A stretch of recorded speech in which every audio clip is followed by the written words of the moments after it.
going to be doing good for the grid and for the energy infrastructure systems. And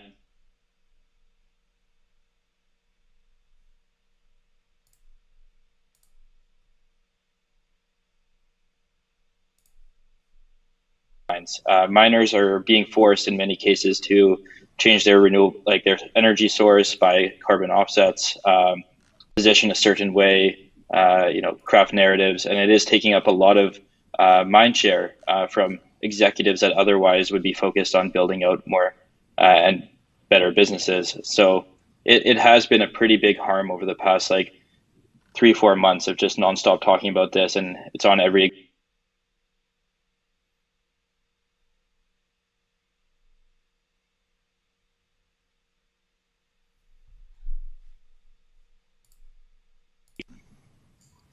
Marty, do you agree? What are your thoughts on that? Do you agree? We just sort of have to wait it out and it'll pass, or is this thing does it have a little bit more staying power than that? The adverse.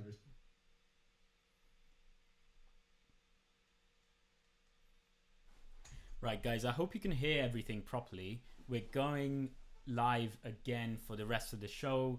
It looks like we've got some really interesting stuff coming up on Consensus 2021. Why does it keep on pausing itself? Have the luxury to wait out the energy FUD, which I think is probably one of the best lines of attack that governments and vested interest have against Bitcoin, because it gets people very emotional.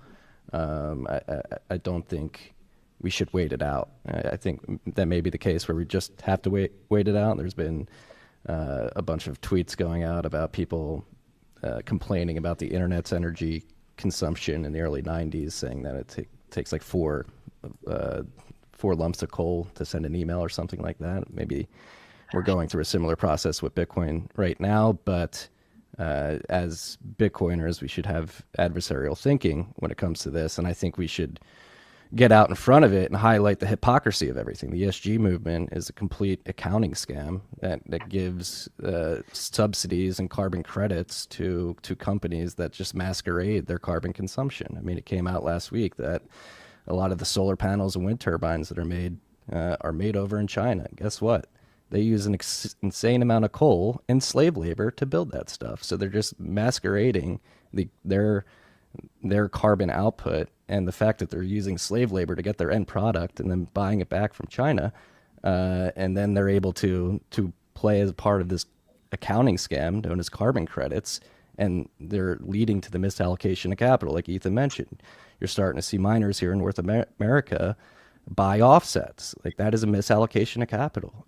Like Ethan said, we should be allocating that capital, make more efficient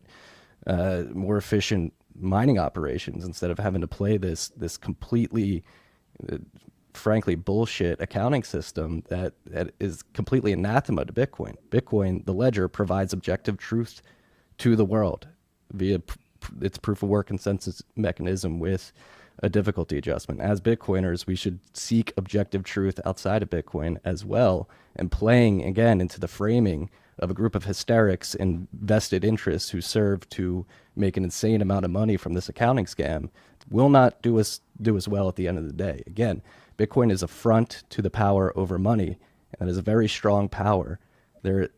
Nothing will ever be good enough for these hysterics. You can go to completely renew, and that's the other thing. Like, this just proves that these people don't care about like energy consumption; they care about control. Like, if like Bitcoin as an industry, Bitcoin mining has the highest penetration of renewables as a source of energy production, I think, across any industry in the world. And yet we get picked on. Like, they don't care about clean energy. They care about control. This is also evidenced by the fact that you have a number of nuclear power plants being decommissioned all throughout the United States, literally at zero carbon emissions when it's up and running. Like, that is the cleanest form of energy, and it's being decommissioned across the country. Like, falling into this framing, and this framing of a debate from a side does not want to be upfront with the trade-offs or actually speak from a place of objective truth is not a winning strategy. We need to reframe it. Just like in a bit, it's 8 p.m. The title of this panel, and create our own framing. Bitcoin's extremely energy efficient. It ushers in sound monetary policy. It will lead to less capital misallocation.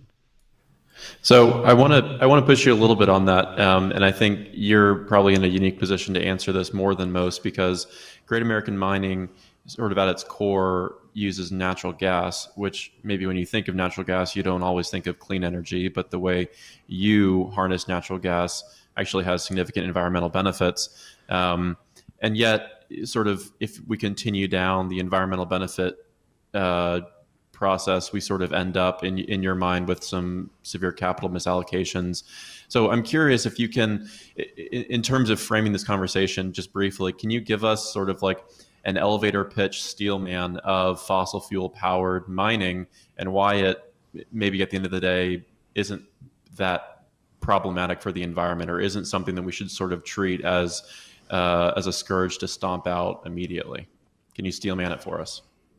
I could steelman natural gas specifically. I mean, what we do at Great American Mining, we go and we take flared gas that's literally out in a well pad, doesn't have access to a pipeline, so it can't be brought to market. And so it's literally just set on fire, because venting that gas, that methane, is much worse than setting it on fire and combusting it into CO2. And so by showing up and going to producers, like, you don't have to set this gas on fire, we'll pay you for it. You're not going to get market prices for it like you would at Henry Hub, but you'll actually make money from this gas instead of paying to set it on fire. On top of that, you'll reduce your methane leak, which is pretty considerable in areas where it's windy, specifically, and be able to be a better conservationist in the process. Like, you're able to take that previously wasted natural gas resource and turn it into that scarce physical energy resource in the real world, and you convert it to hashes that eventually turn into a scarce digital token in Bitcoin, and you memorialize those energy molecules into perpetuity on Bitcoin's ledger. So that's, like, from a conservationist standpoint, like, it's extremely conservative in terms of actually getting the amount of value out of your energy. Zach, that's first order effect. That makes sense. Okay. Second order effect is it changes the game, that the business level decision for these producers.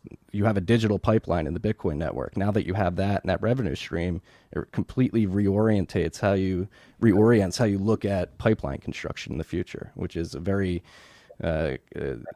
causes a lot of political unrest and debate. The building of pipelines across long distances, and even with those pipelines, you have fugitive emissions along those as well. So you're able to reduce pipeline construction and get more economic value out of wasted energy sources.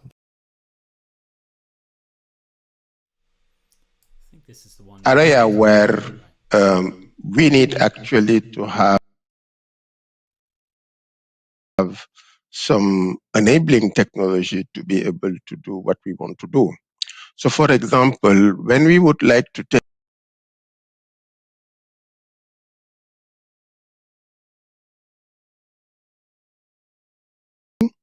when we want to have an approach for GSG accounting that is based on consumption and not on production, we have a very, very important challenge, because you will need to measure the carbon footprint of product using life cycle analysis. And we do not know how to do it in a way that is transparent currently. So this is in this type of area where the new digital technologies such as blockchain can be extremely helpful. Thank you. Martine, you've also talked about the need for a uniform, interoperable model of climate accounting. And how do you think we achieve that? And how do you see blockchain technology fitting into it? Thank you. And it's really a pleasure to join all of you in this panel. I'd probably start by saying there is a global accounting system, and that is housed at the UNFCCC in some sense. Every country submits their inventories abiding by the IPCC guidelines. The issue, and that's the heart of the Paris Agreement, it pertains between sovereign nations, the parties to the UNFCCC, and the Secretariat, the UNFCCC. So what happens with companies, what happens with subnational governments, and even individuals, which are geographically nested within countries. So part of our work at Yale and the Open Earth Foundation has been, we probably need to think about a nested climate accounting system where we're all housed within a broader system, let's say a subnational government, and the country. When it comes down, hope that the audio corrects itself. If it doesn't, most likely it's coming from their side like that.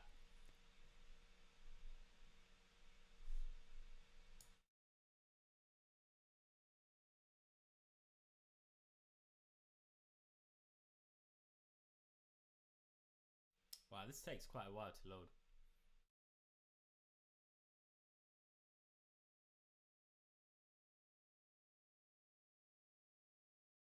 how do you convey transparency alongside data privacy?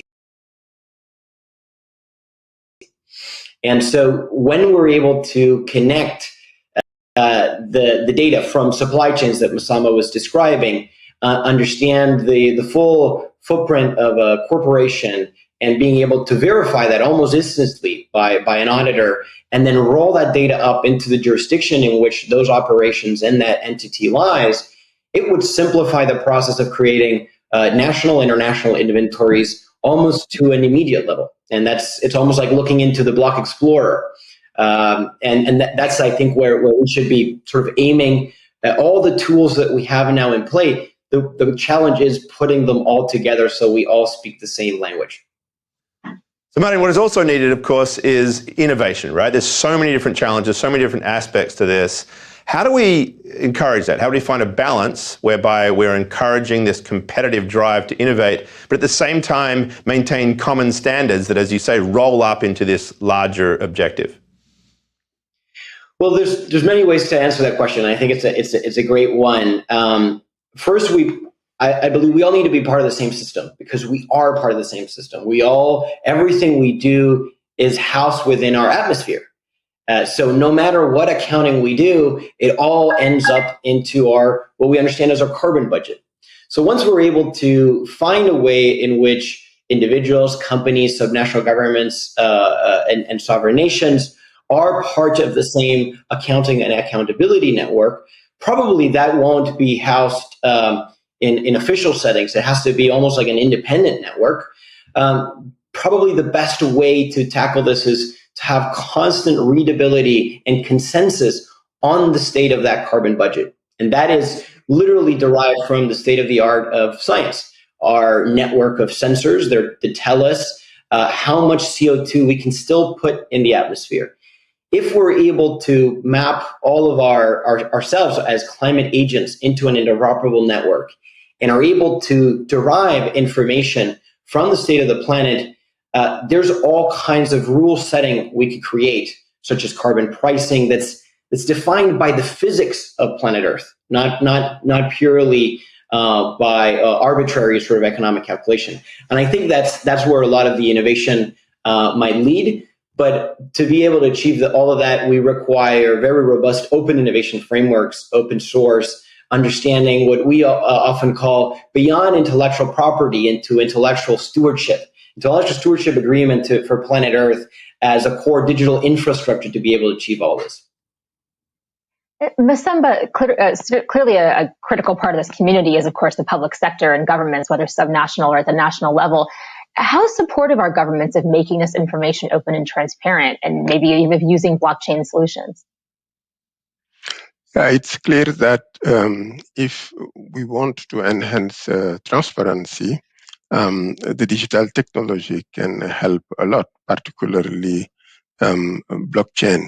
So if you want to have transparency at all levels, meaning at the level of government, at the level of subnational, but also at the level of individual citizen who could be also a climate actor, and more importantly, if you want to give access to the climate action schemes as well as to the incentive to all type of entities down to the level of individual, we need to have a robust, transparent system that will allow to measure the climate contribution of all these different entities, be it a state, a nation, be it a subnational like a city, or an individual citizen. So, Masamba, in the crypto community, there's a view that open public blockchains are far better for driving innovation than closed private networks. But that's often a challenge for companies and for governments. How amenable are those entities to this idea of a public infrastructure? I think as long as the balance between transparency and ensuring that confidentiality is not, there is no breach to confidentiality is addressed, it's not a big problem. Where I see more maybe an issue is this issue related to the consumption of energy. When you have permission ledgers, it seems that the consumption of energy is much lower than in most of the open one. But I think when it comes to transparency, it's as long as we can manage the issue of confidentiality, it's everybody is happy to have enhanced transparency. So, Martin, this is going to take a multi-stakeholder, ecosystem-wide effort. Could you tell us briefly about the Open Earth Foundation's, your collaborative approach to climate tech? And do you think that these fiercely competitive tech providers are going to really be willing to come together and collaborate? Well, we have to. So we come with an ethos of radical collaboration. Our work as a nonprofit was to establish the important area of research, development, design of open digital infrastructure for better Earth system management, and not because that's something easy to do, particularly because it's hard and because we need it. And we have to look at the Earth system first, and then being able to understand that in some ways, particularly in the climate accounting space, a lot of entities and new startups are building their own websites, but no one's building the internet in some sense. This is just an analogy. And so it is very important that we draw out the lessons of the last couple of years in the distributed ledger technology space to say, how do we create that common infrastructure? The reason why I think I'm optimistic that entities would collaborate is because we've also advanced a lot into how business models can be sitting on top of open source infrastructure.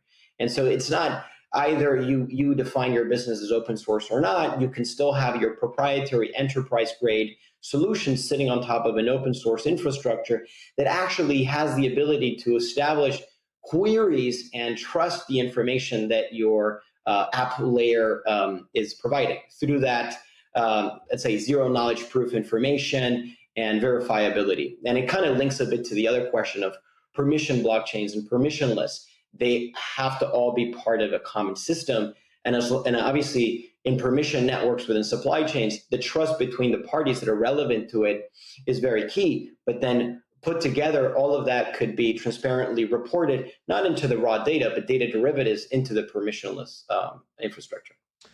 So much to unpack there, but that's it for now. Thank you to Masamba Tuyoye from the UNFCCC and to Martin Weinstein, Open Earth Executive Director.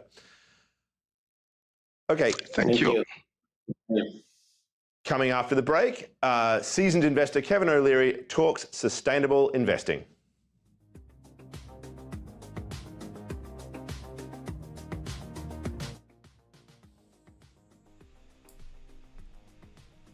That is going to be really good. Really looking forward to Kevin O'Leary.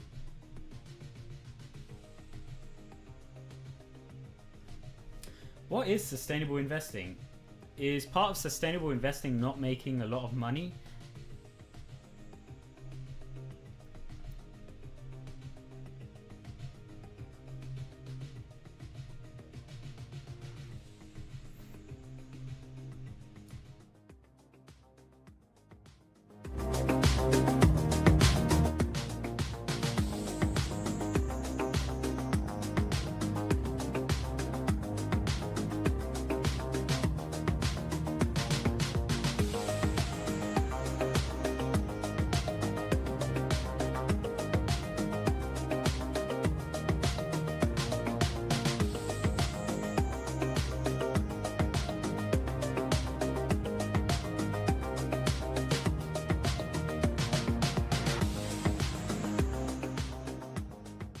Welcome back to Money Reimagined, the ESG edition, where we are exploring the roles for blockchain and digital assets in achieving global sustainability goals.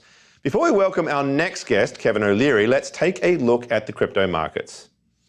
So let's do a quick check on Bitcoin. The CoinDesk Bitcoin Price XBX Index is currently trading at 38,222. That's up 16.76%. We had some nice news earlier on Consensus from Ray Dalio suggesting he is investing, or saying that he's investing in Bitcoin. That may have helped there. And Ethereum up 33.45% at 2,561 currently.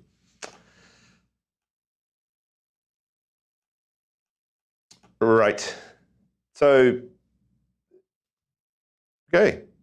Before the break, we spoke about carbon accounting. Now we move to Wall Street, where assets under management are sustainability-focused funds are nearing $2 trillion. Joining us is O-Shares ETF chairman and Shark Tank investor Kevin O'Leary. Welcome, Kevin. So it looks like we've lost Kevin. So, Sheila, I mean, I think what we hope to be talking about with him soon, hopefully we'll get him back very soon, but just how big now this ESG issue is becoming on Wall Street. It's been a remarkable shift in a very short period of time in which it has become such a central topic, and of course that's relevant to how this technology interfaces with it. It sounds like we may have... It's certainly something that at the forum we've been talking about for quite a while. I mean, we have been speaking about this topic and watching its kind of rise in terms of prominence and importance in a variety of different industries. And so I suppose it's time that it came over to crypto as well. So I believe we have Kevin now, is that correct? Okay. Yes, you do. Thank you, Kevin. Thanks for joining us. Hi, Kevin. Thanks for joining us. Hey, Kevin, so you recently said on CoinDesk TV that institutions' ESG committees are, in fact, taking a harder look at crypto assets specifically and demanding better compliance. And of course, that conversation's only heated up since then, especially around Bitcoin. So we'd love to know, what's your take on the current view in ESG in terms of the sector? You know, this is all a good thing, and I'll tell you why. It shows you that the institutional allocation committees and sovereign funds and pension plans and large institutions who really have been ignoring crypto for quite a long time. I know we're all very excited about it, but the truth is that less than 1% of institutions globally actually carry it as an asset class at all. So we're just at the nascent beginning of this interest. And as you know, and it's been discussed quite a bit in the last few weeks, most of these institutions have both ethics and sustainability committees that filter offerings before they're allocated on the investment committee. And they're doing the same thing with every asset. They're not just singling out crypto or Bitcoin or Ether. It doesn't matter. They're doing it with every asset. And so the fact that they're going through this process, I consider a very positive sign. And now we have to find a voice. The industry that mines Bitcoin specifically needs to find a voice to talk about the things they do that actually help build sustainability into energy. I mean, obviously when you're mining coin, you want the lowest cost of energy you can get, and that makes you invest capital in finding it and finding sustainable ways to have it so that you can mine in the most profitable way you can. The profit motivation of mining Bitcoin is actually helping sustainability, but that voice is lost in the criticism right now, particularly after New York threatens to put that 3-year moratorium on Bitcoin mining, and then you heard from Elon, and then all the institutions chimed in. We have no voice. Miners have no voice. That's the problem currently. So Kevin, so a voice is part of this, but presumably there's some very specific things that, whether it's miners or developers of digital assets in particular, can do to try to ensure that they do meet these demands of ESG investment committees. What kind of things should they be focused on? Well, if you're in Kazakhstan burning coal to make Bitcoin, not so good. That's obvious. Obviously, every sustainable committee is going to say, no, we don't want that. We've got to find a different way to do it. And I think a lot of the energy now, and there's more and more of this conversation and dialogue occurring, is to go to the institution itself and say, I'm a Bitcoin miner. I have a sustainability mandate. I am in sync with you. I am going to mine my coin sustainably. Here's my energy source. Here's how I do it. Here's where I mine it. And you can buy my shares if I'm public, or I'm private. You can invest in me, and I will hold that coin on my balance sheet for you. You will know its provenance. You will know it was mined ethically. You will know it was mined sustainably. And we together can build this business together. That's after you as an institution have decided to put 3 or 5 or 6% into Bitcoin in the first place. And there's a lot of excitement about Bitcoin. There's no question. It's the one that most institutions are talking about, even though as a community, the crypto community has lots of other opportunities. Right now, the institutions are interested in being exposed to the volatility of Bitcoin, but they've got to resolve this problem. And I think there's some very interesting research going on now, and indeed investments, and I'm part of it, to try and find a way to tag a Bitcoin, a coin itself, that to prove that it has a wrapper around it, that it came from a sustainable miner. And this sounds out there, but it's being worked on right now because that's what institutions want. And when that dam gets released, the amount of capital that will come into Bitcoin, it'll be the reason it goes to 100,000, 200,000, and all the dreaming that's been going on around price appreciation. That's not going to happen until institutions start to buy it. So everyone's got to wake up and realize there's demand, but it's got to be done around ESG concerns. So to your point, there definitely are some really exciting projects and data and high quality research on these topics. But the reality is, at least right now, the debate around Bitcoin's carbon footprint is really it's happening in these overly simplistic talking points on both sides. And so some of us really believe there's a critical need for more nuanced, sophisticated dialogue on what's possible and what's not possible. What do you think can be done to help shift the narrative? Well, the narrative is going to be shifted by the market itself. I mean, obviously, there's a lot of miscommunication and a lot of mistruths about it. The fact that there are miners in China and other places in the world, Iran, Iraq, Kazakhstan, et cetera, that are not really concerned about ESG issues because they've never had to deal with it, but they're still profitable miners. New mining operations, new investments in mining are very, very, let's call it, hip to the issue. They get it. And particularly if they're going after institutional capital, there's many deals in the market right now that are trying to raise $100, $200, $300 million to build out facilities in a sustainable fashion. So, obviously this is a very new issue. It's probably only 4 months old, but it's becoming a big cry from those institutional investors. And the community itself, there's many different views, there's no question about it, but this issue is not going away, that's for sure. And if you want to unlock, as I said earlier, the power of the institutional dollar, the billions and billions of dollars that would be coming into Bitcoin alone, if it was in a way that would be part of the mandate for sustainability and ethics, that's what really unlocks the power. So everybody that owns Bitcoin today, regardless of how it was mined, is incentivized to solve this problem for one reason alone: price appreciation. This is not brain surgery. Everybody can figure this out, price and demand. And to ignore it and to say, it doesn't matter, is a huge mistake. And I think over time, particularly over the next 24 months as the new deals, every deal I look at now to invest in a miner, just let's stay in the mining sector for a moment, it's the number one question I have. How are you dealing with the ESG issue? What is your plan to that may want to own your stock down the road just to have exposure to your coin? What are you doing about it? Are you taking off flared gas? Are you new a hydro facility for hydroelectric? Are you going to new geographies where there's very, very sustainable low-cost power? What's the plan? And I'm glad we're having the conversation. I'm glad you're focusing on it because it is a very big deal. So it sounds like you think this is very demand-side driven. Do you think that there's alignment in these investors? Do you think that they agree on what it is they want to see? Well, it goes from a baseline of don't burn coal, don't do harm, to let's find the most profitable miner that has found a way to get the lowest cost energy contract. I mean, there's a lot of differences between all of these different offerings. But this issue, we weren't even talking about as a crypto community just 11 months ago. It wasn't on anybody's radar screen. And then all of a sudden you started to hear it, no matter what direction it came from. There's all kinds of people talking about it. But I think it's not a bad thing at all. The challenge with a decentralized asset like Bitcoin is there's no central voice.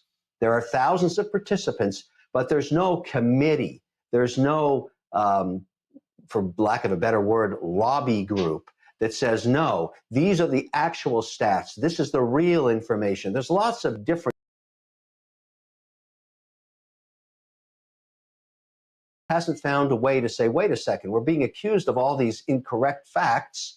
We're going to fix this. We're going to put out real information. In the end, the truth is what matters, particularly if you're an institutional investor and you want to know the facts. But I can guarantee you at the institutional level right now, whether it's sovereign or domestic pension or anybody else around the world, they are listening to what government's saying. Norway just pulled its tax credits because they've got a lot of concern at the popular level.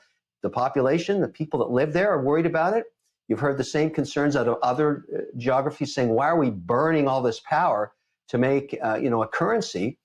But there's no voice. There's nobody pushing back. And I think this is going to change over time. Either the CEOs of the large mining operations will come together and say, here are the facts about what we do, or the crypto community will somehow take from a decentralized view to a central one to address government's concerns at the state level, at the federal level, and at the international level as well. Bitcoin as an asset is here to stay, and now it's got to get in sync with what institutions want before they buy it. Thank you. This was OShares ETF Chairman Kevin O'Leary on sustainable investment. Thanks for joining us. Next, to further our discussion about Wall Street's ESG moment, we're joined by Mark McDivitt, who's the COO of Context Labs and the former global head of ESG at State Street. Hey, Mark. So all of a sudden, ESG has become a very big deal in finance. It's moved from the more exotic world of alternative investments to being front and center in a lot of firms' asset allocation decisions. What do you think is driving this shift? Yeah, no, absolutely. Thank you for having me today at CoinDesk, and thrilled to be here and thrilled to talk about this topic. And Kevin O'Leary nailed a lot of the points that I wanted to talk about today. So that's the joy of going after Kevin O'Leary. So look, investing utilizing ESG factors has really taken off over the past, say, 12 to 24 months, driven primarily by the urgency to address the climate crisis, pointing to the idea of what we can measure, we can manage. And the other key driver is the notion that, look, while ESG has historically been viewed as a values-based discipline, it has finally become apparent to principally the capital markets community that these non-traditional financial risk factors, or ESG, can also help to quantify and drive value or performance of a company. Look, the overarching issue or the challenge that the industry faces, though, is the ability, the word we just been touched on this past 30 minutes, is this idea of trust in data. Data that is often viewed as biased, latent, lacks provenance, lacks veracity, and the correlation often between, say, vendor A and vendor B on the same asset is quite low. The other challenge is that there are a multiplicity of initiatives and standard-setting bodies, all with the best intentions of creating a level of confusion about what data can be trusted, which standard to be able to level set on across all stakeholders. And this is particularly relevant as countries grapple with meeting the Paris Climate Accord targets ahead of COP26 in Glasgow in the fall. So that's a long-winded introduction to say this is squarely how distributed ledger or blockchain technology and the CoinDesk community can play a key role in the ESG investing space, effectively cementing a level of transparency or trust in the data that frankly doesn't exist today. I would say, blockchain technology, go ahead. No, I was going to say, Mark, I'm glad you touched on the Context Labs, what you're doing, because I was going to get to that in a moment. But just before we do, in your old job, when you headed up ESG investing at a major financial institution, State Street, tell us about what banks and institutions, what the checklist they were having to apply whenever you're sort of assessing the value of an investment, whether it complies or not. Yeah, great question, Michael. And I think that you used the right word, checklist. Often ESG has been basically a box-ticking exercise where we'll put together traditional investment theses, and then we'll overlay ESG scores to quantify, in fact, that you're utilizing ESG and how you're managing risk and looking at performance and compliance purposing. So that's in a nutshell what we're looking at. Well, and now, of course, you're at Context Labs, which is applying distributed ledger solutions to a lot of these data challenges you were talking about. That's right. So how are you addressing environmental data, and how are you dealing with this trust problem you spoke about? No, it's brilliant. So blockchain technology is central to the work that we are doing at my firm, Context Labs. We've developed a software platform called Immutably that ingests all sorts of data to include company-reported filings, satellite source sensor, and third-party ESG data sets.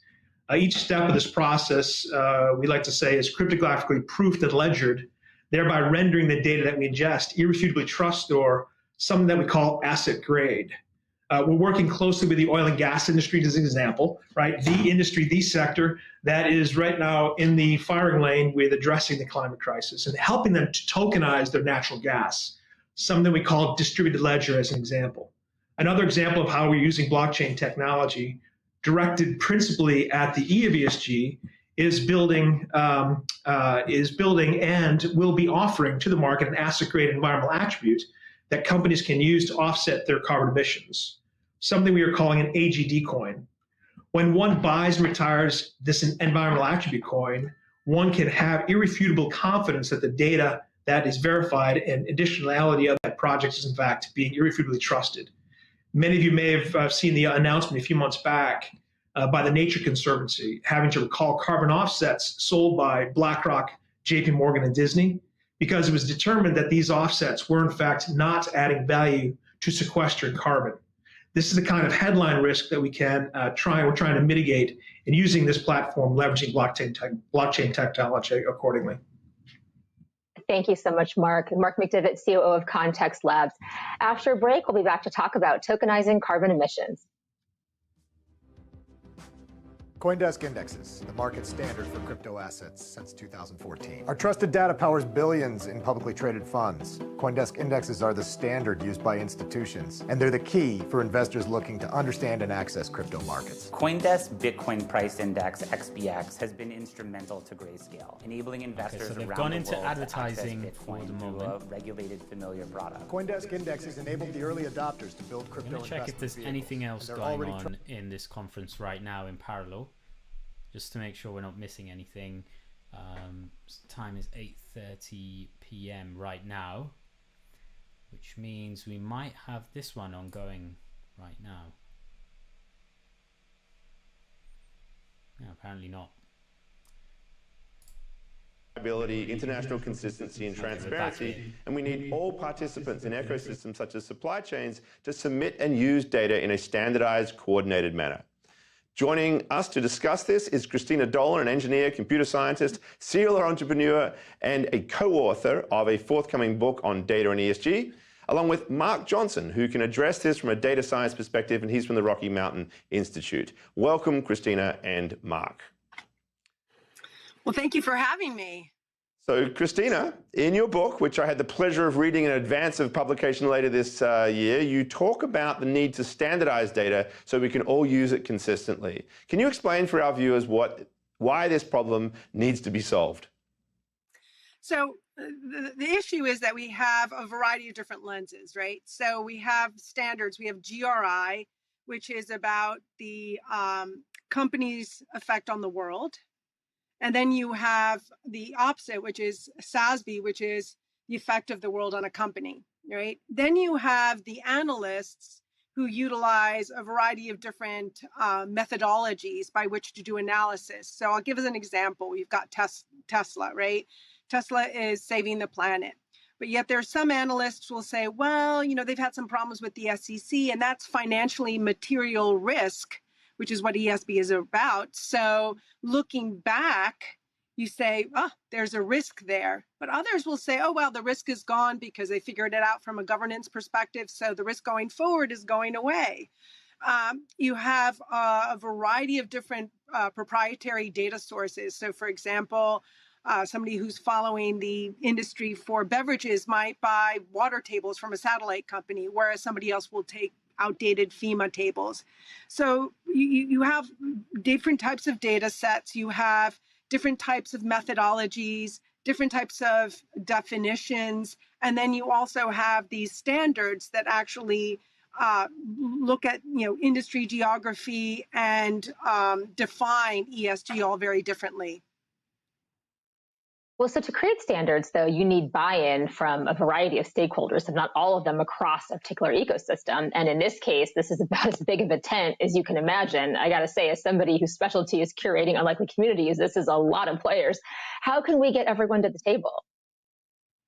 Well, it's interesting, the data piece of this, in the beginning part of the book, we talk about the history and, this whole ESG space, I would say, is a couple of decades old, but the data space is young. It's probably only 18 months old. And so I think that the process of creating these definitions is coming together. You have people like Larry Fink at BlackRock who are singing the praises of SASB for publicly held companies.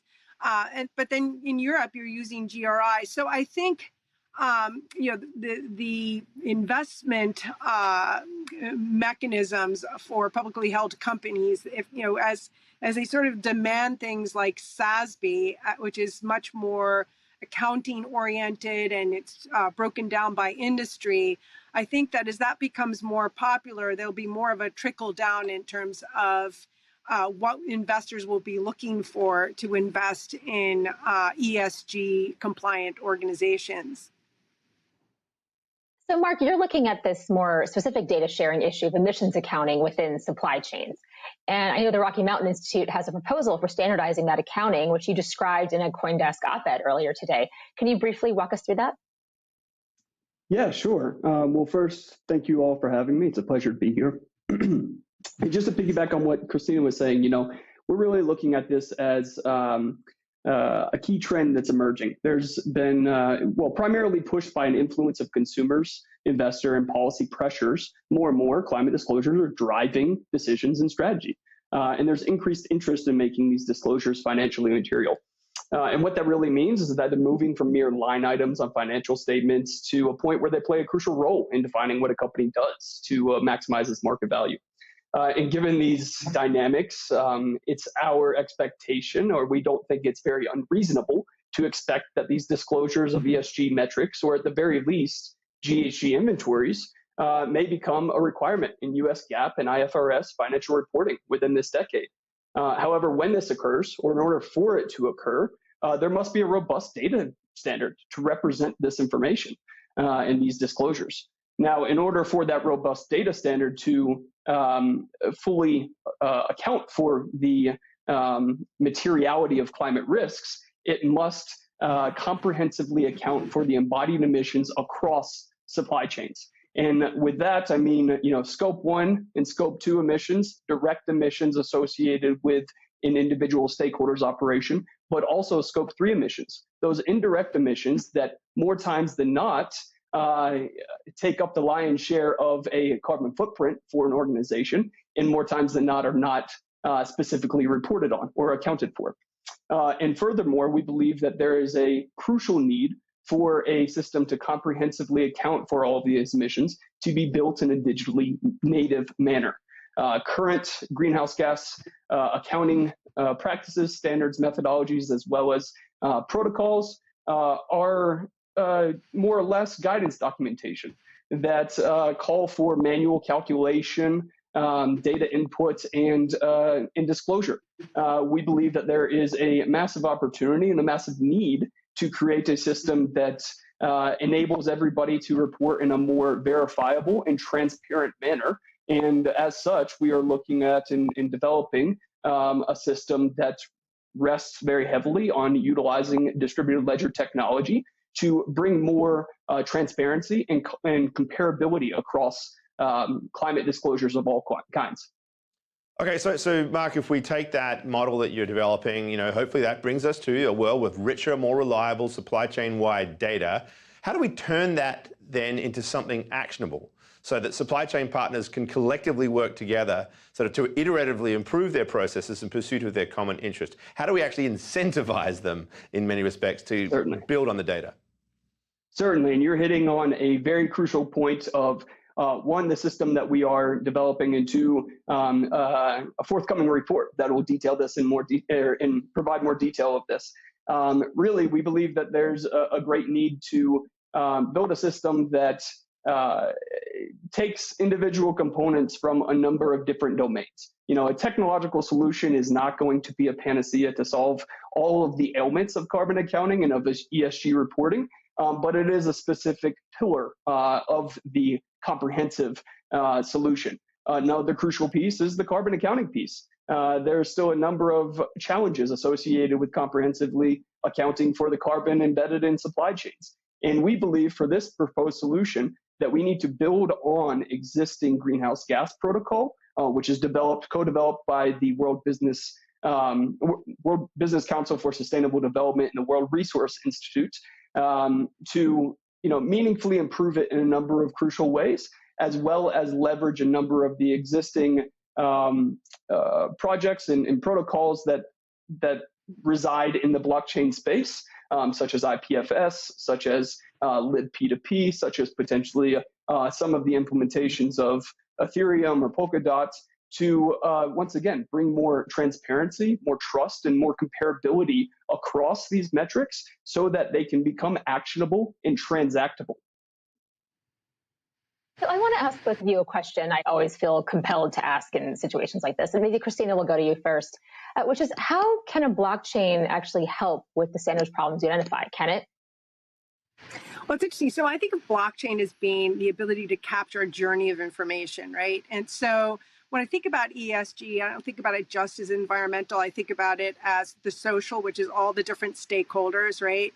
And then the governance, the ability to manage all of this information, right? And so what's interesting about... Okay, guys, I don't know about you, but this ESG thing is a little bit boring. I'd rather be listening to a miner talking about how his business is going, but this isn't really working right now. It is already 8 p.m, so I'm not sure what's happening here. As soon as another channel goes live, I'm going to shift over. So yeah, until then, I am going to put this ESG thing on. If it works. A fuller image in terms of where something is sourced from, you know, what was the labor policy with respect to the people that were involved with it. And you can start to capture a lot more of that information in sort of an immutable way, because I think that that's one of the biggest issues with respect to, you know, for example, consumers want to buy products that were built in a sustainable way. But if you can't look all the way down a supply chain and be able to see how it was sourced, you know, what are the materials, you know, how was it built, then it's very difficult to actually know that what you're buying or consuming is actually built in the sustainable way that you would like it to be, right? So while the standards for that don't really exist today, I think that the technologies are there to be able to capture those journeys of information that give that kind of visibility to a consumer or an investor. So Mark, what do you think some of the challenges are then with integrating distributed ledger architectures into this context? Yeah, sure. First, I just want to make a point on Christina's remarks there, which I wholeheartedly agree with. I think that leveraging blockchain for this need allows us to design end-to-end audit trails that showcase or provide at least a higher level of... Okay, guys, while this is happening, I want to share this tweet from Elon Musk. He just tweeted 2 minutes ago. And it looks like he's saying that he's spoken with North American Bitcoin miners and they're committed to publish current and planned renewable usage and to ask miners, WW, what's WW? Ask miners WW to do so, potentially promising. And that is what is triggering this price move upwards. That is so ridiculously fast. It's crazy. I don't even know if this is positive news. Does North America have many Bitcoin miners? I thought it was basically just around 5% of the total mining. But yeah, let's take it positively if we want to. Now, with regard to your... I was going to say, we're going to have to come back and ask you about the challenges later because we're going to get tight for time. So it's a good excuse. You've left it open for us. We'll bring you back and we'll chat about those. But thank you to you both, Christina Dolan, Inside Chain CEO, and Mark Johnson from the Rocky Mountain Institute. Okay, we're going to take a quick break, and when we come back, we'll get introduced to the Universal Carbon Token. Digital finance is changing communities. From fueling local economies to connecting global markets, the future of money is taking shape now. CryptoState by CoinDesk will bridge communities of crypto investors, thought leaders, and developers from around the world. Together, we will tell the global story of decentralized finance. Join us for this virtual event series as we make stops in Nigeria, the Middle East, and Southeast Asia to dive into the movements that are disrupting markets around the world. Network, learn, and get insights from the builders, thinkers, and doers of tomorrow. Register today.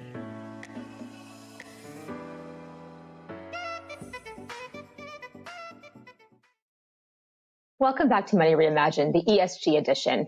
we're exploring the role of blockchain and crypto in achieving ESG compliance and reaching global sustainability goals. So far, we've talked about the role blockchains might play to improve the recording and sharing of ESG relevant information like emissions data. The next step is to consider how to tokenize that information to create liquid, investable digital assets that encapsulate the value it expresses.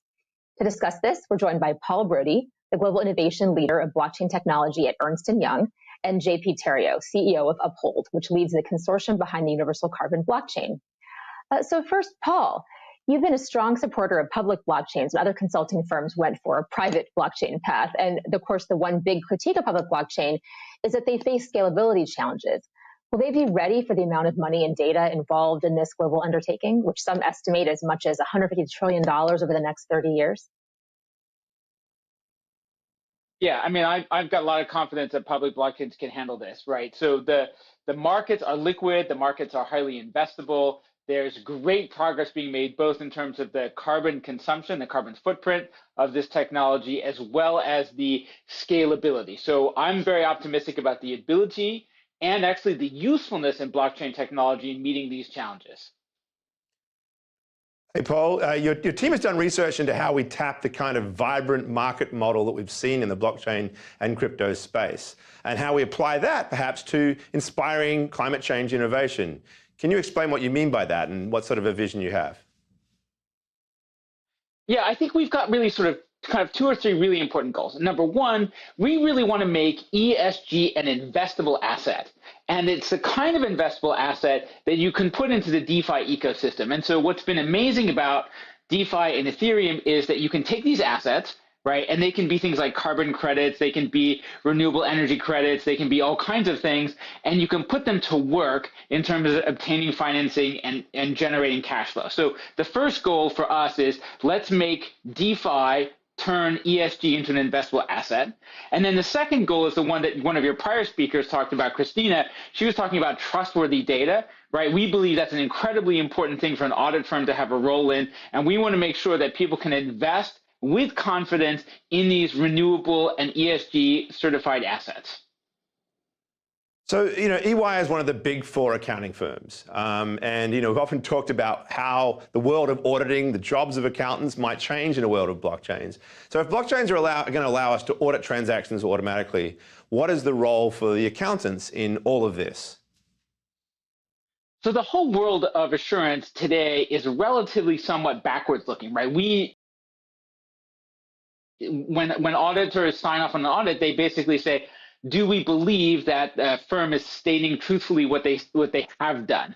And what we are looking forward to is more systems focused on verifying data in real time, right? And so there's a concept called attestation or SOC reporting, which stands for Systems of Controls. And this is where we look at what's in place to make sure that the company is reporting data correctly in real time. So the goal, I think, in a forward-looking way, is shifting the role of assurance and audit towards can we verify the data as it's being reported so that you can transact upon that data without having to verify all of it yourself personally? One challenge we have, Paul, that you alluded to is the garbage in, garbage out problem, right? The idea that if we can't rely on the data, if we can't trust it, then what insight are we actually getting? And even, though some records might wind up being pristine based on how tokenization models are working, how do we really know that we can trust the data that's coming from any sort of source? How do we decide what Oracle is even trustworthy in this context?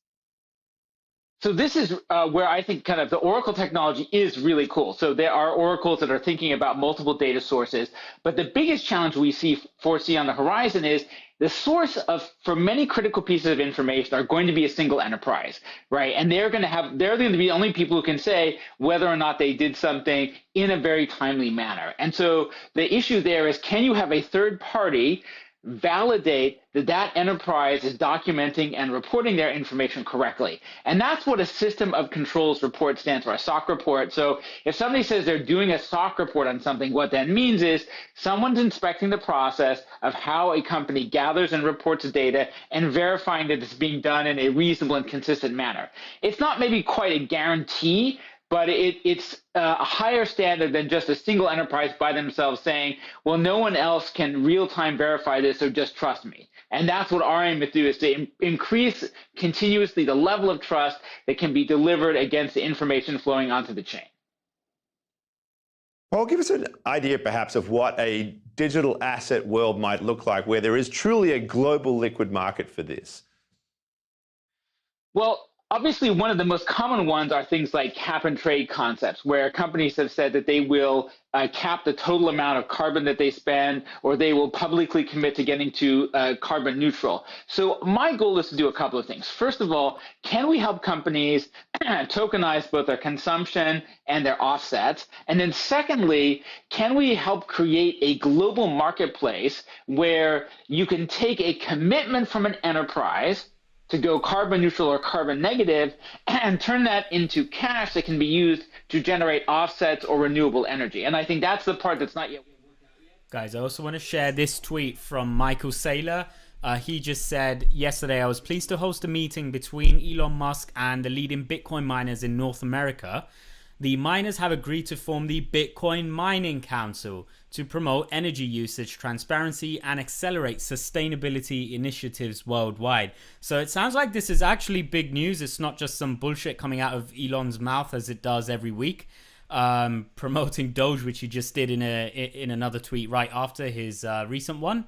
It's actually looks like it was organized by Michael Saylor, so it does sound genuine.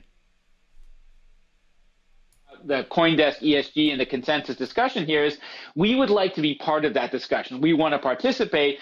And when we look around, we don't see a tokenization standard. We don't see an agreed upon methodology. We don't see enough maturity in the market making mechanisms to do all of these things. We sort of know where we want to go. And we talk to our clients who have made enormous commitments and are willing to put significant money behind those commitments if we could all agree upon standards and tools and mechanisms for implementing those and turning those commitments into green and renewable energy investments, for example.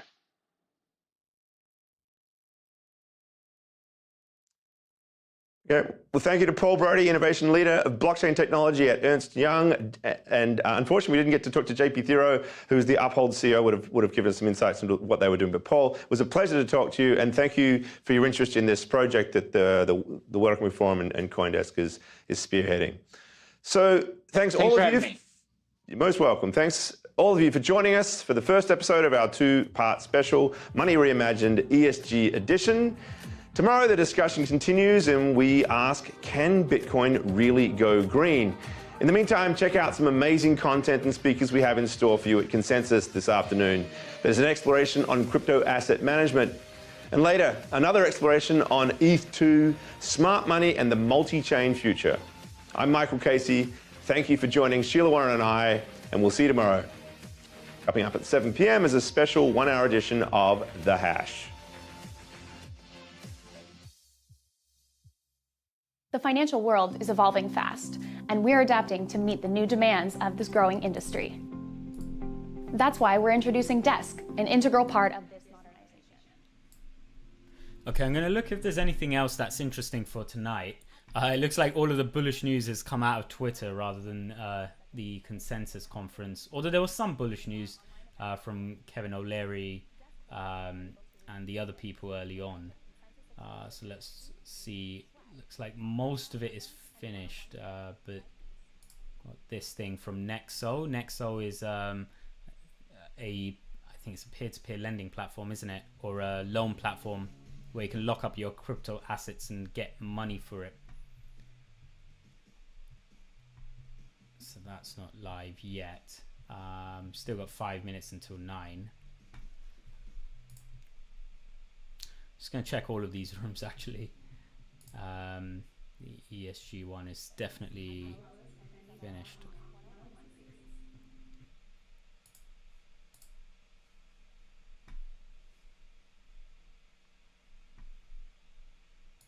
Look at the price of Bitcoin. It's gone crazy. It looks like it just bounced off of... Okay, it hasn't reached 40k yet. It might bounce, it might not. Let's see what happens. But yeah, I'm not going to say that looks like a trend reversal because I don't understand what that actually even means. But it does look like it's going quite confidently in the other direction of down.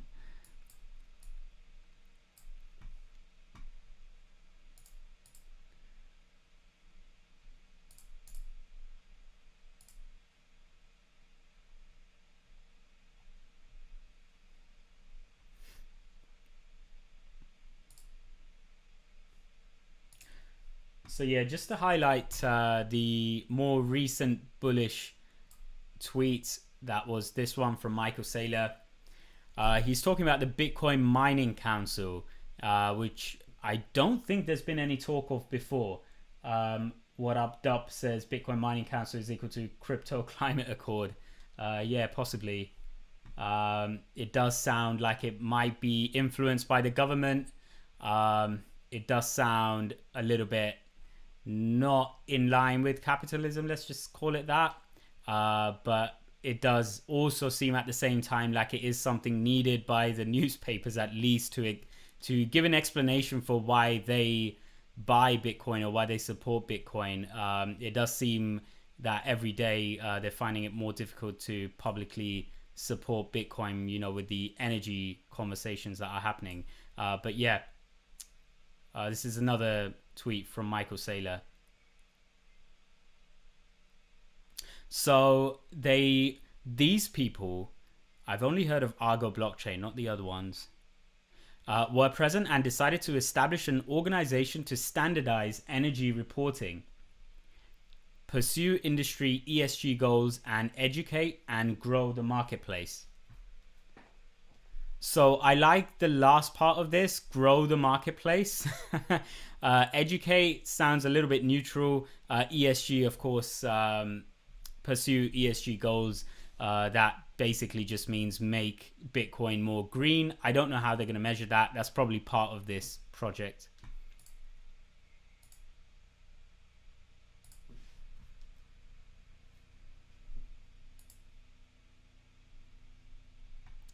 Okay, so we're just waiting for the next conference to start now. It's quite cool that everything was online, so you don't have to physically walk to different booths.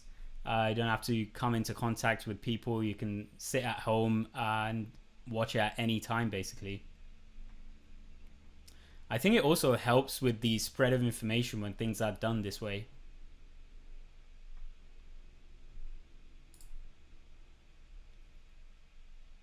Okay, so I'm going to refresh this page just to make sure that we're not missing anything here.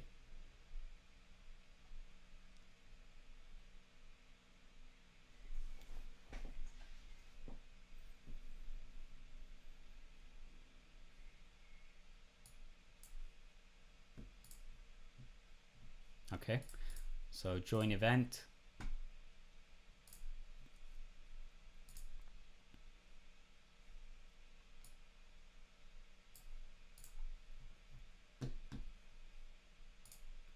Okay, Money Reimagined, that's the one that we just came out of.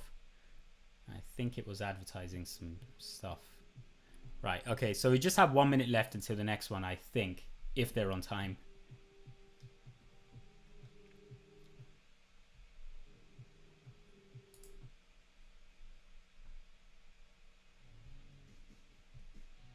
Yeah, so we've got an option between the Nexo one and the Near protocol. I can't say I've heard of the Near protocol. Set it and forget it. Passive investment strategies for crypto. That sounds quite interesting. Looks like 2 are being sponsored by Nexo.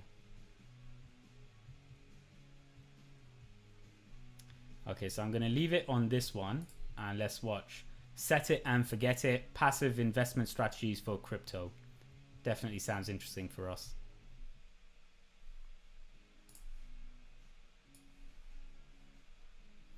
Hopefully it's not too long.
Hello, everyone. I'm Lawrence Lewitson from CoinDesk, and this is my colleague, Dominic Dantes, CMT.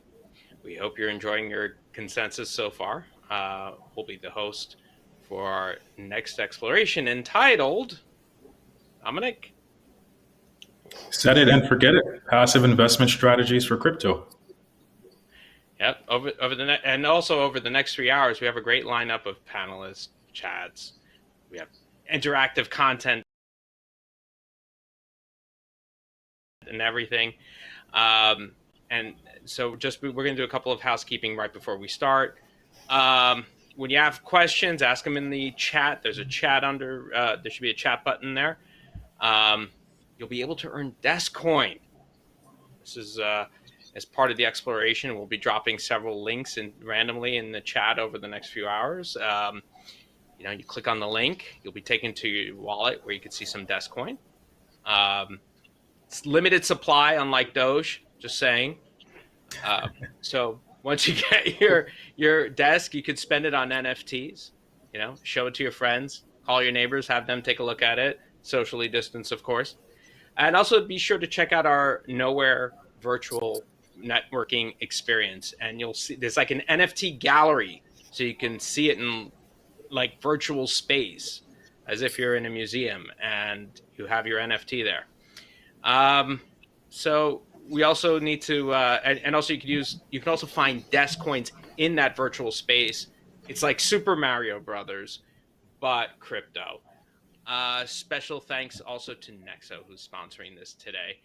And let's get it going. We have a great panel right now. It's, as we're looking right now, of course, this is part of our whole institutional entrance into the crypto markets look, and we're breaking down what CFOs and CIOs need to know about buying, custodying, and trading crypto and digital assets. So we have a great panel, and these are the people who know the most about indexes. I mean, that's it. This is it. And there's nobody who knows it better than our panelists. We have them from Bitwise, TradeBlock, S&P, and we have Paul Vigna, who is an amazing get for us. So let's have Paul take it away. Paul, it's all right. you. Thank you. I don't know how amazing it was, but you got me. So titled, I guess, because HODL had been taken for some other panel title. I don't know why, but let's break it in. Let's get down to it. We only have 22 minutes already. So we have these three people we have with me today. We have Matt Hogan from Bitwise. We have Nitai Braun from TradeBlock, and we have Sharon Leibowitz from S&P Dow Jones Indices, which is the granddaddy of the index business. So welcome, everybody. Thanks for having us. Thank you. Hey, everybody. Okay. Here's the first question I want to ask, and I want everyone to kind of weigh in on this. The first question I want to ask is given what we've seen in the crypto market over the last couple of weeks, is a passive investing strategy even appropriate for the crypto markets? Is this a market that lends itself in any way to actually being a passive investor? I can jump in on that, Paul. I think the past few weeks demonstrates why a passive investment philosophy is necessary in the crypto market. And I think that's true on two levels. So one, from a which crypto assets to hold perspective, I think one of the lessons of this year is that there's more to crypto than Bitcoin. And while all coins suffered in the most recent pullback, year to date, Ethereum has been a fantastic performer, and we've seen DeFi assets perform very well. So an index-based strategy that captures the market of crypto, I think, is establishing itself increasingly as an important differentiation from a Bitcoin-only approach. And then from the how should you invest as an investor, I think the last 5 days have showed you why having a passive asset allocation approach to crypto is correct. I'm sure there are plenty of people who, in retrospect, will tell you that they timed the market perfectly.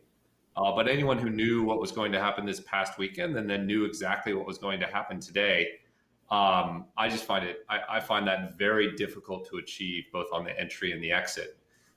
Crypto is a long-term investment. Return should be measured over cycles, not weekends. And I think in a very strong fashion, what we've seen over the past few days, over the past few weeks, over the past few months, and indeed over the past few years, show the benefit of having a long-term, steady-state asset allocation approach to investing in this space. You have rehearsed that answer. You didn't even know I was going to ask that question, and you've rehearsed that answer. I love indexing, man. Yeah. Before we move on, Sharon or Ty, do you want to jump in on that question? I'm interested in your thoughts on that.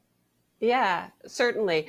I mean, I think I can't comment to passive versus active or give market advice, but what I can say is that, you know, having an index is an important tool to provide transparency and accessibility to investors, right? S&P is going into cryptos right now because we believe that this is, you know, that the time is right. And this is a signal that it's a formidable asset class. And bringing investors the right tool to provide that transparency and accessibility is key. Indices reflect the market, and that helps investors. Absolutely. And just to follow up on that, Paul, you know, like a benchmark that is representative of what's happening in the market at any given time is critical, right? The fact that we find ourselves going through these cycles where we experience so much volatility just highlights just how critical it is to have market references that allow investors to understand where the market is at any given time. That is what TradeBlock was built upon years ago when we launched the XBX index, right? We understood this is a market that is driven by retail. You know, it's a non-regulated market that is trading 24/7 all over the world. What are the right tools to provide proper price discovery, to account for all the anomalies, all the things that happen in the crypto world that are not necessarily having the traditional world? So the tools that investors have at their disposal, such as crypto indexes, tend to be critical for them to understand what's going on and make their decisions, especially when we have weeks like the ones that we just had. Yeah. Think about weeks like the one we just had, and you know, Sharon, I know S&P is kind of getting into crypto now. You're not the only ones who are new to this. A lot of people have become first-time crypto holders over the last year or so, and so over the last month or so, this is probably the first kind of really violent sell-off they've seen like this. What do you say to investors after a week or a month, or it's almost 2 months now, of this kind of choppy, it's a diplomatic word, this kind of action? Yeah, I mean, we don't say anything, right, to investors. We develop indices that develop products that are, you know, investors will buy. But again, you know, I think if you look at S&P, right, the purpose of having indices is to provide that robust transparency and accessibility to the market, right? So with our indices, and we've been looking at crypto for a while now, right? Even though we've just decided this is the right time, we've had it in our sights.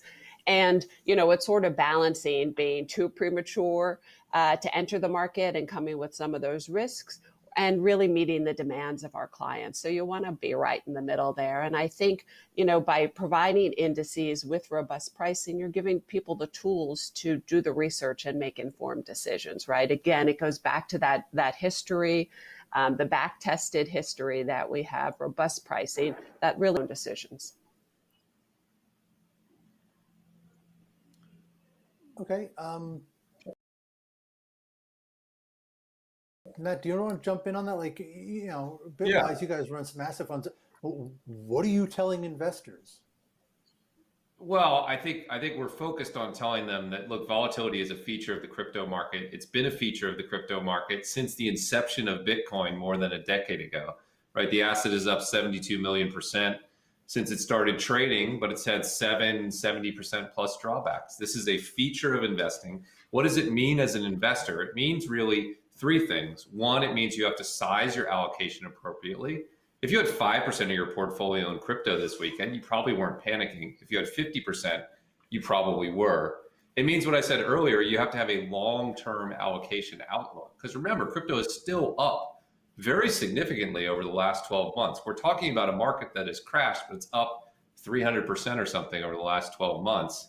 And the third thing is, most investors are well served by rebalancing their portfolios. If you allocated 5% to crypto a year ago, it's more than 5% in your portfolio now, and it certainly was before this drawdown. You should have sold it and gotten back to that 5% allocation. If you only invested a few months ago and now you're down, you probably should have bought more to bring yourself back up to your targeted allocation.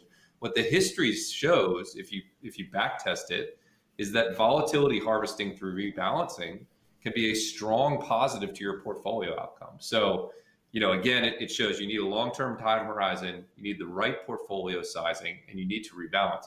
This is not going to go away. There will be more drawdowns in the future, and there will be more bull markets. It's just part and parcel of investing in an asset class as early, as risky, and as exciting as crypto.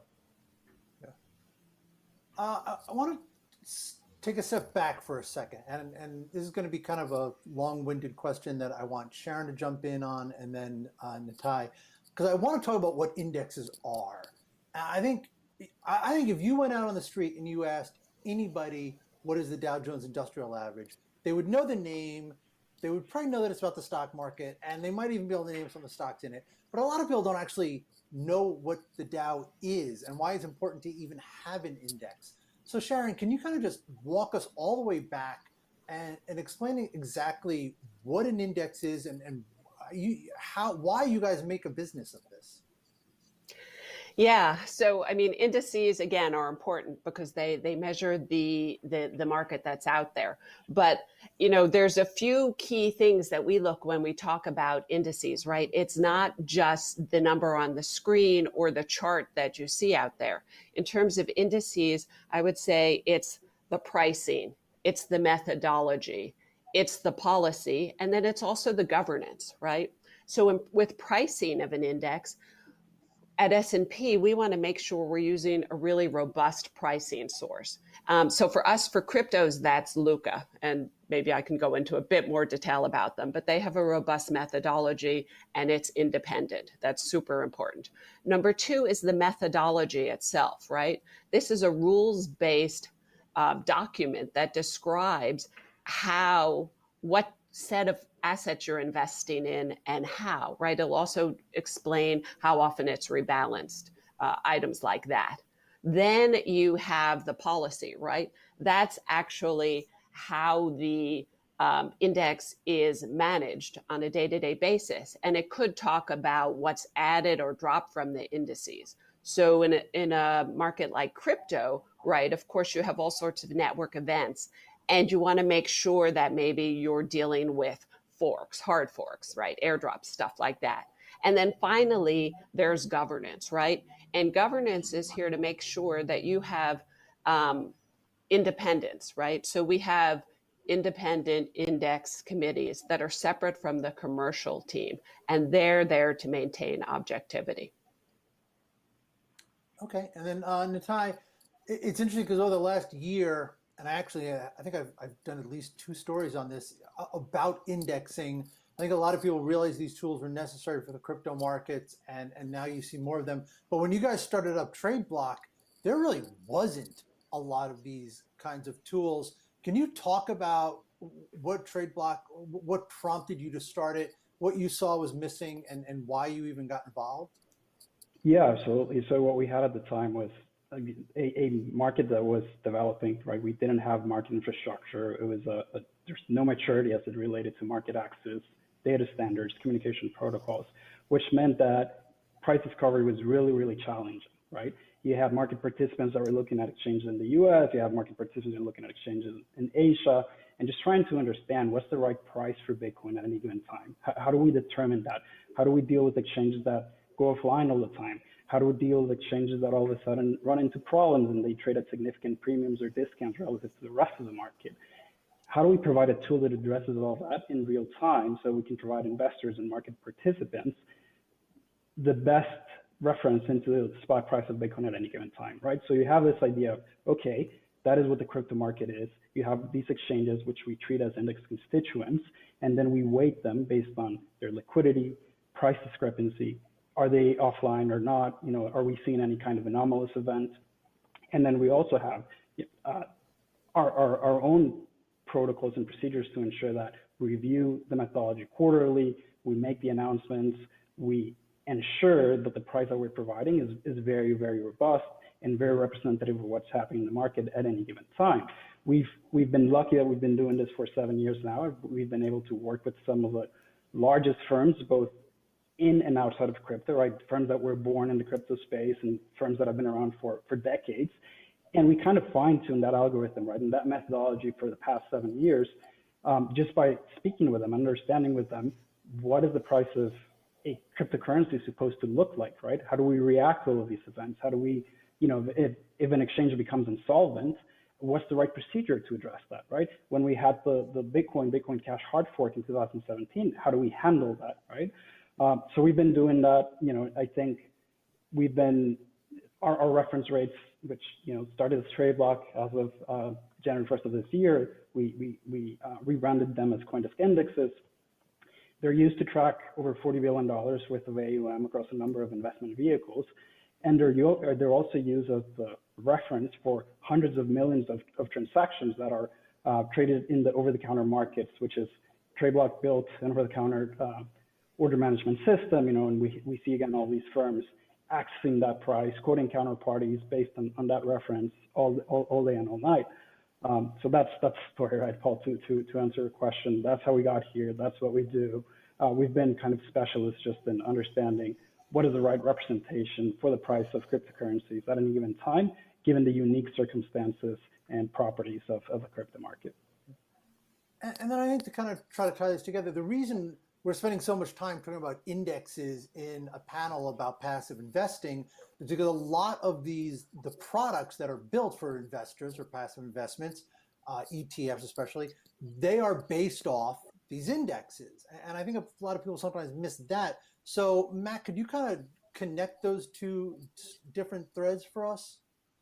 100%. For the past 20 years in the equity and bond markets, there's been a strong movement of mutual fund assets from actively managed strategies to passively managed strategies, from things like Fidelity Magellan in the equity market, a famous active fund, to ETFs that invest in the S&P 500. And investors have made that transition in virtually every asset class in the world because the studies show that by and large, investing in index-based strategies outperforms the majority of other investors in the market because it's lower cost, it's more diversified, et cetera.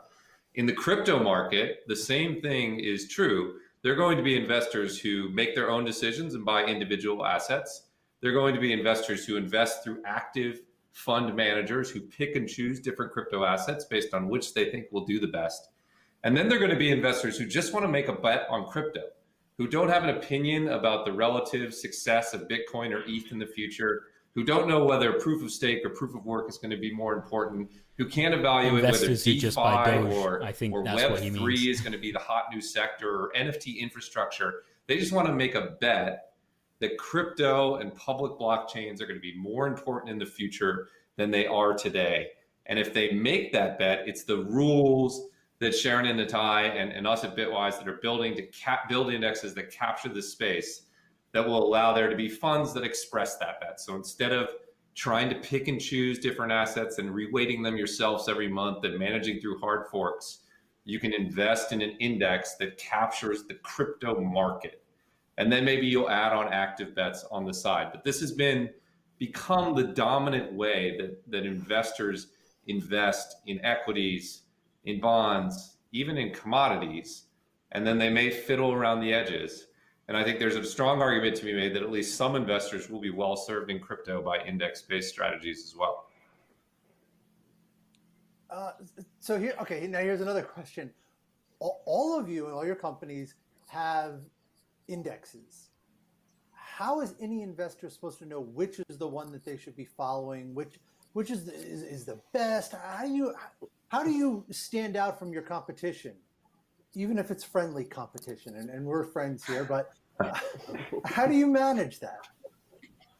What is the difference between all of you guys? Why should anyone care? Yeah, Paul. Go ahead, Natai. Thank you, Matt.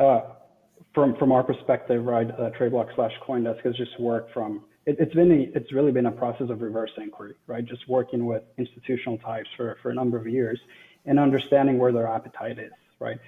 And marrying that with, again, when we think about the challenges that are unique to this space, right? Do we have the right infrastructure? Do we have the custody solutions? Do we have the liquidity?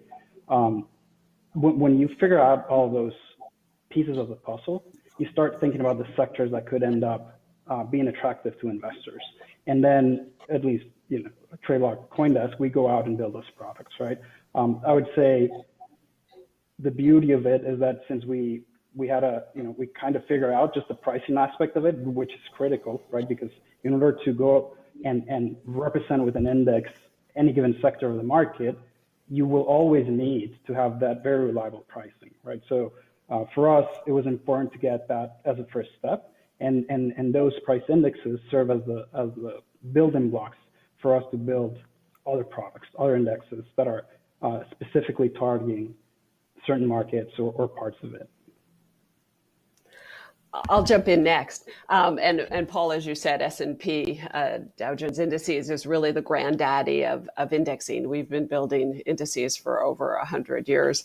And in fact, as Matt mentioned, we have about $11 trillion just benchmarked to the S&P 500 alone, right? And I think the real distinction that we have in crypto is that, one, we're working with Luca as our independent price provider, right? And what we really like about Luca is they have a methodology for screening the exchanges, right? We've mentioned the exchanges. There's so many of them. How do you pick the reputable ones, right? They have a defined methodology for pricing. They use fair market value pricing, so you're getting a real executed price here, and they have the right audit reports in place. They have their SOC 2 Type 2. It means they have the right controls in place. You combine that with S&P, again, we have well-known indexing capability. So I think we're a pretty formidable competitor. I would just add, we love S&P so much that we have the former head of research and design for indexing on our index advisory board. It is an amazing firm. The good news about this panel is you have three excellent providers in the space. I would add just some context. In every asset category, there are different indexes that compete. And they compete mostly on really geeky things. I'm sure the three of us could have a long argument about circulating supply or how to handle forks or the appropriate way to exclude exemptions when there are pricing issues. I think from a consumer's perspective, what you should look at is a few things. Have they been in the market for a while? You want people who have experience and have managed through things like the Bitcoin Cash hard fork, right? Bitwise entered the market in 2017. We have the largest crypto index fund in the world, the longest running crypto index fund in the world. These folks have been in or partnered with people who've been in the market for a while. And I think that experience is valuable. Do they have a professional methodology with real governance in place? And then you want to read through the methodology and make your choice. But, in the equity space, you have the Dow, you mentioned, the S&P 500. From S&P, two equity indexes. They're very different, but they both do a good job of reflecting the space in their own way. And I think that will be true if you get a high quality crypto index provider as well. Just find someone with some scale and some experience. So we have about a minute and a half left, and I want you all to tell me, when is there going to be an approved ETF from the SEC in the United States? Go ahead. I know you all know, so just tell me. Because then I can write about it, and then we get past this. No, but seriously, like for U.S. investors, I know a lot of investors here are in the U.S. How do they deal with the fact that there is not a SEC-approved ETF right now? I think the reality of crypto is over the last 10 years, we've been from a journey from where you had to be a computer scientist to capture Bitcoin to this point where we have somewhat challenging products like private funds or OTC traded trust or Coinbase apps. Eventually, it'll be super easy with an ETF. And investors just have to choose where along that spectrum they wanted to get involved in this market. Do they want to wait till it's really easy and the risks have been removed? Then wait for an ETF. Can you do a little bit more work? Then you can get in a little bit earlier. So it's a spectrum thing for me. I agree. I mean, having an ETF will make the market more accessible to investors, especially if it's based off an index. But we'll have to wait and see when that happens. Yeah. All right. That's it. We just ran out of time.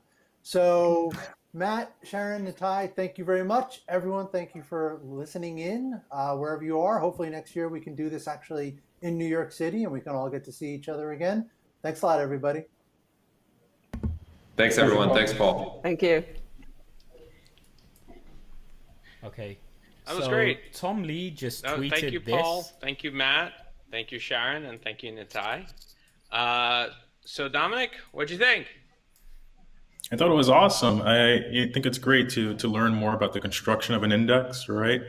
I think Matt brought up a great point that, if you have a 5% versus 50% allocation, the pain over the past week is way different, right, on both sides of the spectrum. And also, the use cases for indices, either on a passive strategy or even for an active strategy, right? Everyone wants to beat an index and trying to figure out not just Bitcoin, but the overall crypto market as an asset class is a very good guiding point as more institutional investors come into the space. I have, it's funny you should mention Matt and the portfolio rebalancing. It's exactly the note that I wrote down. It's stuck out in my mind as it's a reminder. And people who are familiar with investing know to keep a balanced portfolio. It is a discipline. It's really hard to keep sometimes, especially in a bull market, but also in a very quick bear market and a very volatile market like we've seen in crypto. I think people kind of forget that that's something they need to do. Discipline yourself, rebalance every quarter, every month at most, but just rebalance your assets. And that's where those indices come in, as you were saying, is that, there will be a time. I'll say this, over the weekend, somebody came up to me and they asked, what should I invest in? And that's a question that we're going to hear more and more and more. And the answer is, do you have a long-term view on crypto? Then an index product is probably better than trying to pick a winner and a loser. Because if your view is, as they were saying, if your view is long-term on the growth of crypto, but you don't know exactly who's going to win out. Bitcoin, of course, is the big number right now. Bitcoin is the big one, but it might not be the winner. So it's something that if you don't want to have too much of an opinion, or you just don't have, you can't pick winners. And most people aren't traders. Most people are investors. So that's the great thing about an index. And then also, low cost is relative, right? Right now, we only have a few of those index providers. So I think as more competition enters the space, I think we'll get more clarity on what low cost is and, what type of alpha are you getting in different cycles, right? And we know on a down cycle, active usually tends to outperform. But I think crypto is still very new. So we'll get to see who the winners and losers are in the asset management space. Yeah, the entrance of S&P and you have some others that are coming in. This is, of course, the index providers are taking a look. But at the same time, there are some established people, of course, TradeBlock, which is owned by CoinDesk, and Bitwise. So these are all guys who are involved now. Yeah, it's great. I found a lot of good insights from this one, and throughout the whole conference, I think we're just learning as we go and then hearing from the experts of what they have to say. So I think we're going to take go just take a 5-second break or a few second break, and then we're going to hand it off to Henry Arcelanian.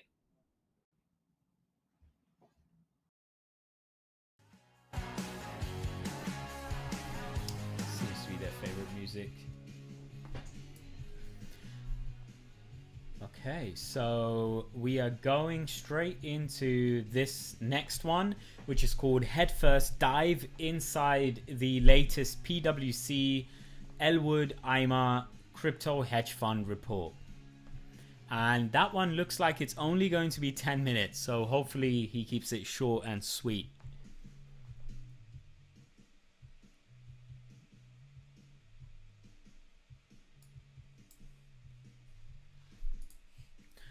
Now let's have a very quick look at the agenda and the other stages, if there's anything else going on.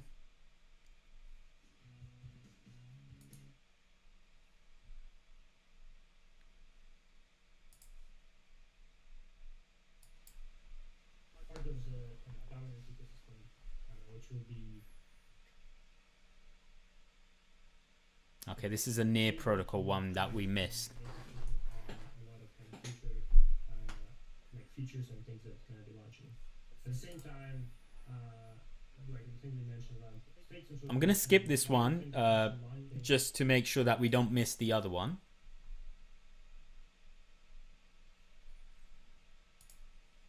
Which is this one. Okay, still not on. And after this, we've got this one, grand prize inside the booming crypto custody business.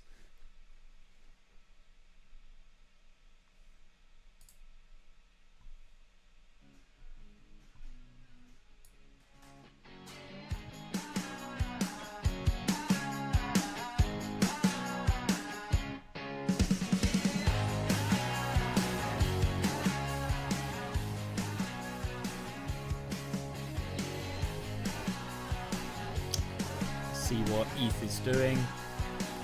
ETH is up to around 2670 today. It's gone up significantly because it's risen up against Bitcoin as well as the US dollar today.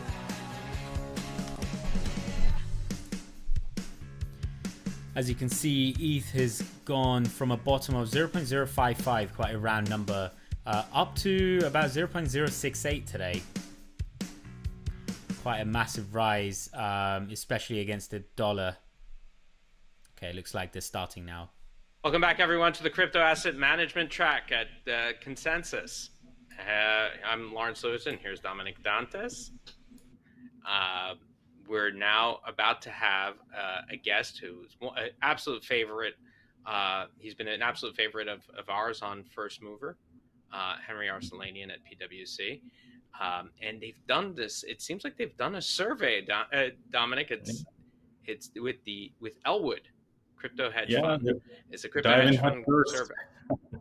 Diamond Head First, as the title says. So with Elwood AIMA Crypto Hedge Fund Report. So we'll be learning more about how those funds are entering the space. Yeah. So let's talk to Henry. Henry, are you there? Of course. First of all, thank you very much, Lawrence. Thank you, Dominic. And thank you, everybody, for at home to listening today. You mentioned the Crypto Hedge Fund Report. It's back for a third year this year. So the Lambos may be out.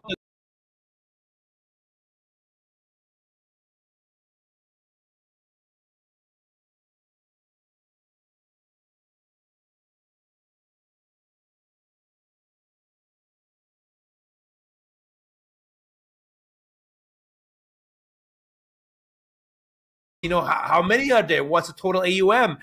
Even are the traditional hedge funds entering the space? So my goal over the next couple of minutes is to give you information on these topics, empower you with this knowledge, and hopefully let you make your own decision on what you think the impact crypto hedge funds and traditional hedge funds will have on the industry. Hope you guys are ready. Let's rock and roll. Let me give you first also a bit of background on this report. This is the third year we're doing it. We presented every year at Consensus. And the reason we launched this report is because we were getting questions from institutional investors, and we wanted to provide them not only good qualitative data on the management sector, but quantitative as well. And this is what we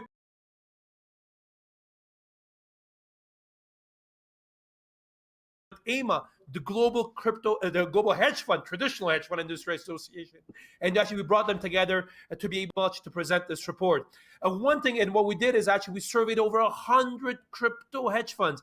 We surveyed dozens of traditional hedge fund managers with over $180 billion in AUM. And we wrapped this up, and I'm presenting this to you at Consensus this year. One thing also to give you guys a bit of background, this report covers really actively managed crypto hedge funds. We just talked about passive funds. It does not cover passive funds, and also does not cover VC funds. Here we're looking really at the actively managed part of the portfolios and see what are these guys are doing. Hope you're ready, guys. Ready? Let's rock and roll. First of all, what's really exciting is in 2020, the AUM of crypto hedge funds almost doubled and now has reached $3.8 billion. And what is even more remarkable is both the average and the medium AUM has almost tripled in the last year. And this is very important because for a lot of allocators, especially as you go up the allocator totem pole, if you want, they cannot be more than 10% of a fund. So the fact that the hedge fund AUMs are growing, it's actually good because it allows actually more and more institutional players to come in. What has been also remarkable is actually we're seeing the same kind of distribution that we see in the traditional hedge fund world. In the crypto space right now, the top 10 guys, top 10 funds are basically over 2/3 of the total AUM. But the good thing is obviously AUMs are increasing across the board. But you may say, what is really the catalyst behind these crypto hedge fund launches? Well, not surprisingly, the price of Bitcoin, like many other things in the crypto space. Literally, we can see now a pretty good correlation that every time the price of crypto shuts up, we're seeing a rise of new crypto funds. And based on that, we should probably expect 2021 to be a record year of crypto hedge fund launches as well. But also, what's interesting is you may be wondering, what are the common strategies? What strategies are we really seeing a lot? Again, this year, common similar to last year, crypto quant funds are by far the biggest players in the market right now, with over 1/3 of funds being quant funds. And this is not surprising. These funds are supposed to generate returns as long as there's liquidity and volatility. And God knows we have a lot of that in crypto. So we should expect this trend to continue for some time. One interesting fact as well, we often hear about the entry of institutional investors. But what we're seeing with crypto hedge fund is over 84% of investors are either high net worth individuals or family offices. So while we may see big tickets coming in and other types buying crypto on spot or as passive products, and when it comes to actually crypto hedge funds, you can see here that the average crypto hedge funds has not only, the average one has over 70 investors, and the ticket size are still relatively small if you compare to the traditional hedge fund world from that perspective. What is also not surprising with a lot of these guys coming in? Performance. 2020 was an absolutely phenomenal year for crypto hedge funds across the strategy board. But even when you compare to 2019, it was also a very, very good year as well, across strategies from that perspective as well. What is interesting, a couple of things people may be wondering, what are the most commonly traded crypto assets? Not surprising, Bitcoin, Ethereum are 1 and 2, but you may be surprised to see Litecoin as number 3, and also some of the DeFi or DeFi linked tokens like Aave, even linked as well in that top 10 as well.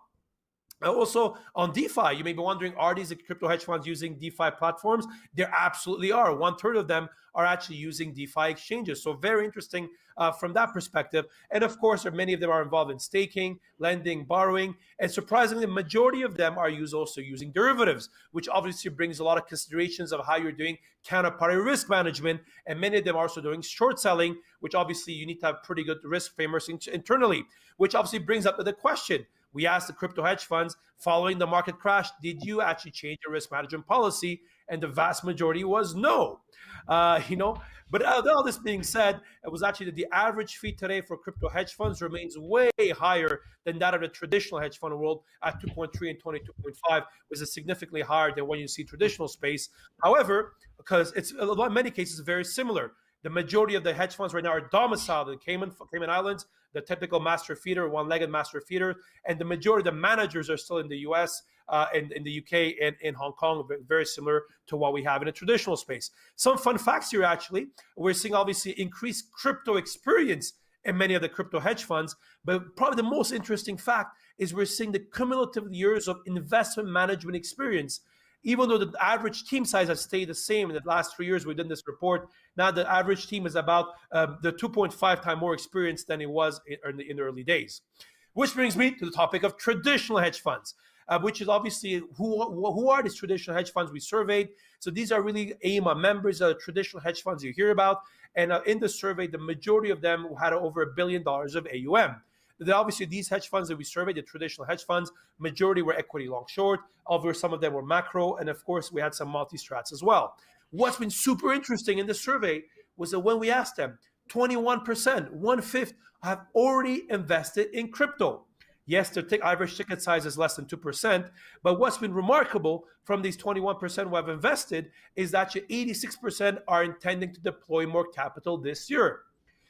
And of course, so what's interesting, the perspective that a lot of these traditional hedge funds are taking, there's obviously a fundamental and trading perspective as well, which is quite interesting, that many of them are looking at fundamental approach, but also that the exposure they're getting is happening mainly via derivatives, futures. Not surprisingly, maybe one of the reasons we're seeing all these volumes on the CME and others.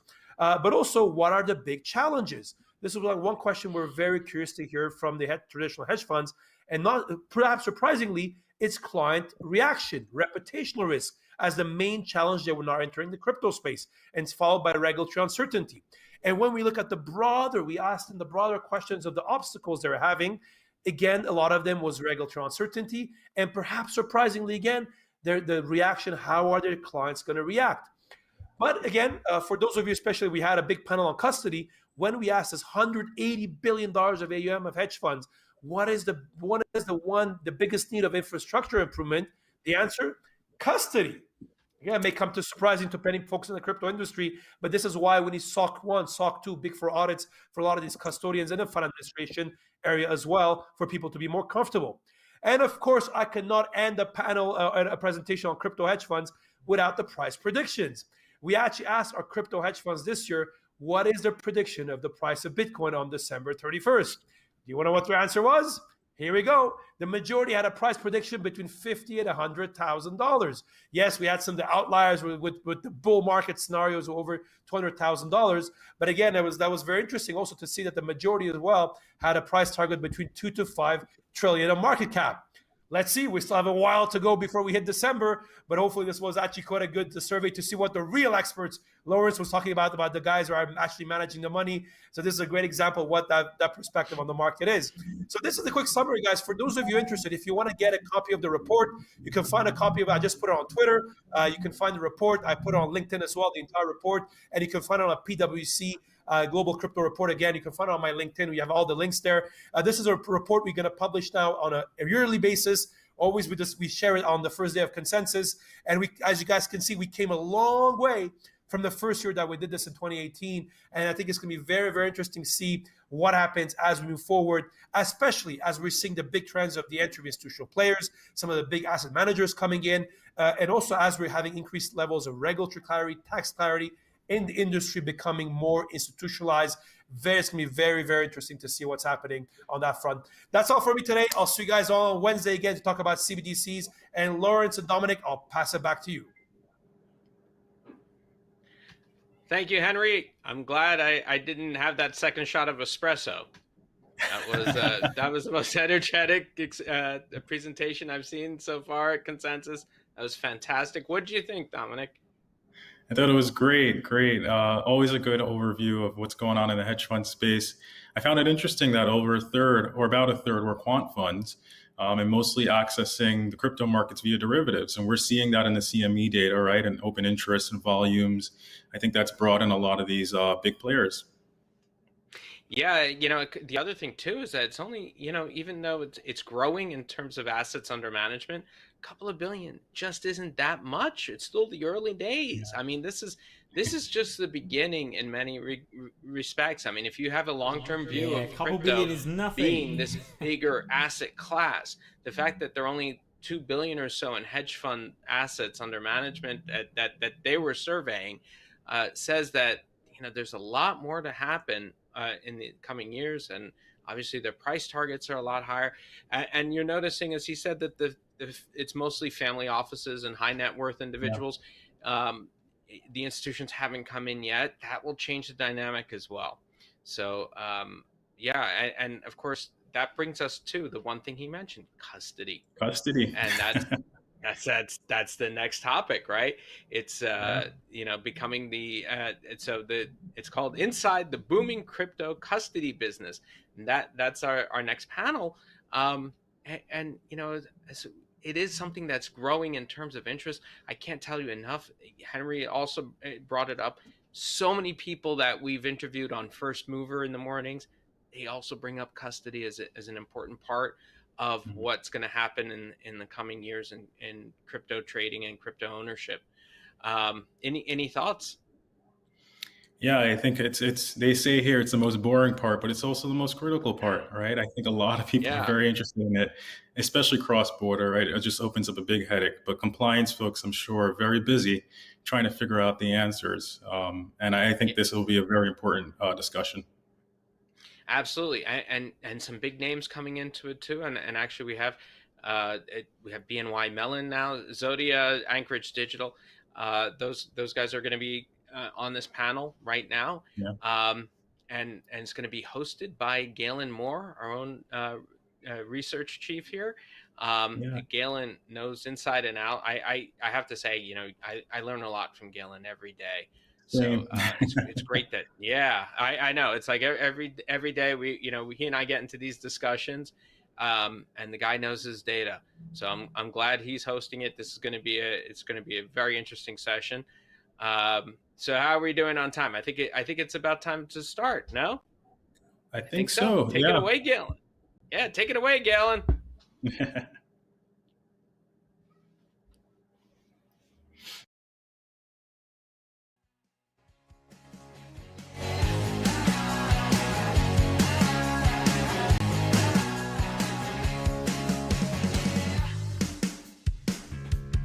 What is coming up after this? Let's have a quick look.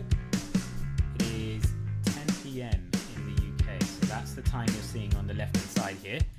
We've got Long the Metaverse VR talk coming up at 10, but right now there is this one. Grand prize inside the booming crypto custody business, which for some reason hasn't started yet. Have to let's keep on checking which one is working. Okay.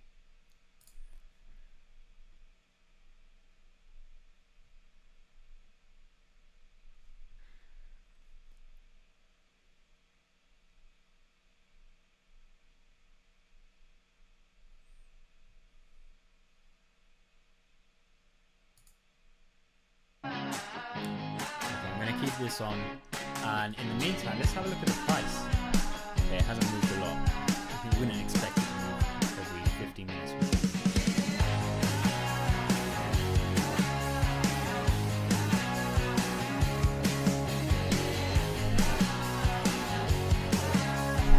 Feeling that ETH is moving a bit more than Bitcoin today, especially in percentage terms.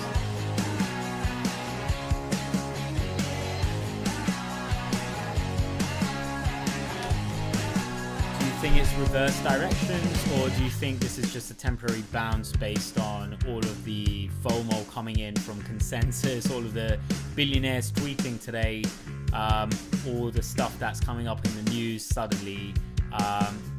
It could be a move upwards, it could be a bounce. I think less people trust that it's a reversal, and that definitely makes a lot of sense for people to be a bit more cautious right now. By the way, this is not financial advice. You should seek your own financial opinions and advice.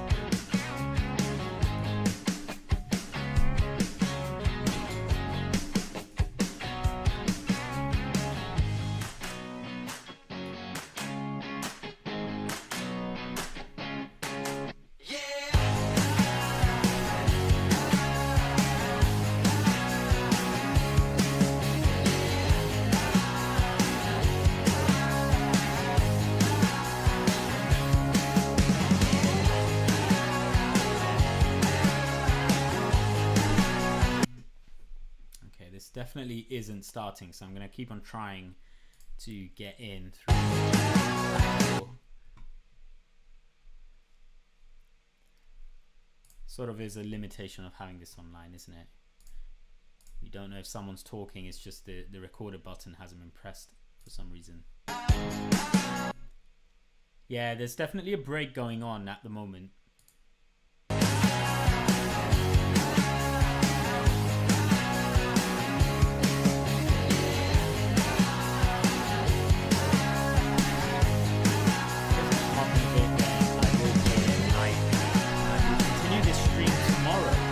There's going to be more people talking tomorrow. I think is it Michael Saylor? Yeah, Michael Saylor is up tomorrow, and there's definitely going to be an interesting day of potential bullish tweets from other people that are not talking tomorrow.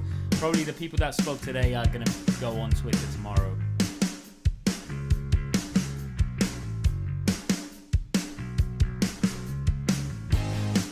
Give this a minute.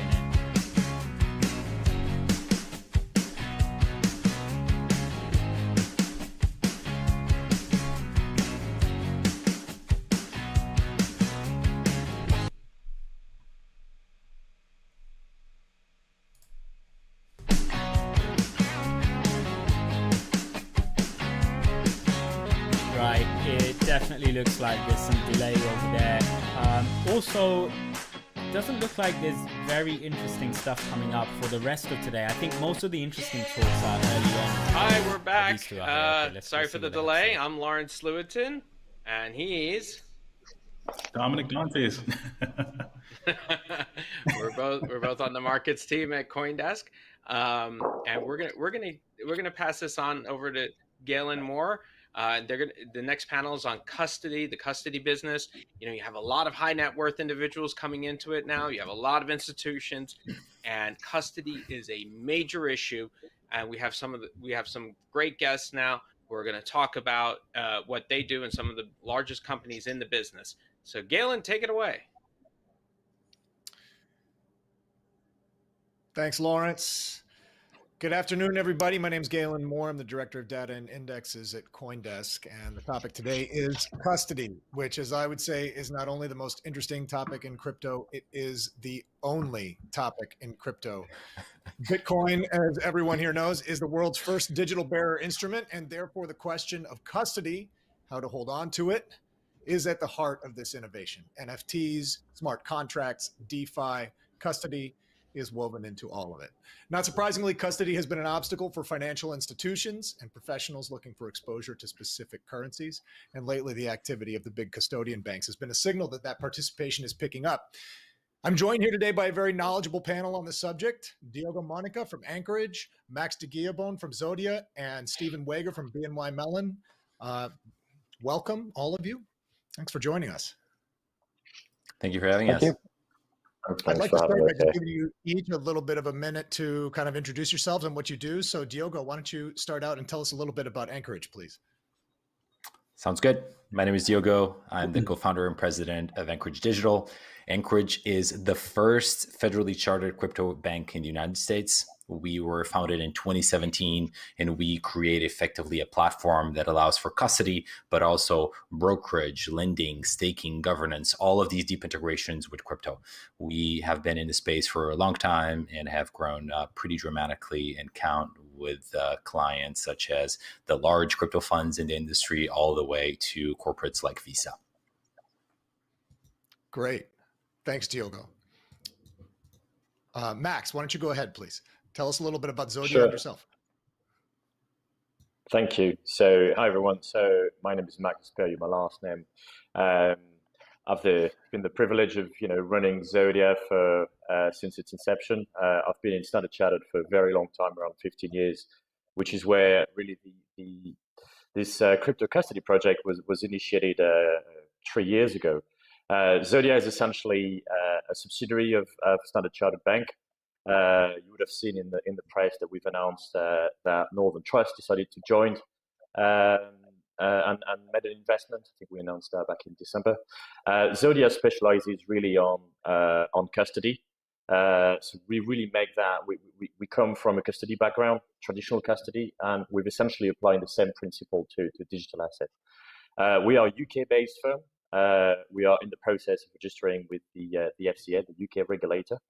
And the purpose of Zodia is really to service institutional investors, global custodians, hedge funds, asset managers. We're even seeing some corporates these days, which is fantastic. And yeah, very, very pleased to be here. Great. Thanks, Max. Stephen, last but certainly not least, tell us about what BNY Mellon is doing in crypto custody. Yeah, I was going to say, I hate to sound like the old guy here. Bank of New York Mellon, founded in 1792, 41 trillion in assets. We are arguably the world's largest custodian. I'm looking after specifically what we call our direct markets business. So that's wherever we have boots on the ground in a particular country. And then I'm also heading up the product development effort for our digital asset custody initiative. We are looking to come to the table with an institutional custody product by the end of this year. Sounds good. Why don't we jump off from there? So these are quite influential institutions talking today about crypto custody, about their ideas around cryptocurrencies and Bitcoin. So it's very good to see this transition from Bitcoin being a background asset, something that people just looked at for, making profits, making alpha, to something being quite seriously considered by banks as not just a threat, but something they need to work with. and the fact that they need to accept that people want cryptocurrencies. That is a very massive transition from all of the other consensuses that used to happen before this year. Basically, crypto is being accepted by the whole world at the same time, potentially also because of the bull market. So, guys, with that bullish news and after these great conferences, this last one does seem a little bit mellow compared to the other ones. I'm going to call it a night. I will make sure you rejoin me tomorrow. I will be streaming again tomorrow, day 2. You got Michael Saylor. I don't know about all of the other speakers, but they will definitely be interesting if it's similar to today. So yeah, make sure you hit the like button on this video and subscribe to my channel. Leave a comment down below if you want me to do anything different about future live streams. But anyway, I hope you really enjoyed this video stream, and yeah, catch you next time. See you. Bye. Have a good night.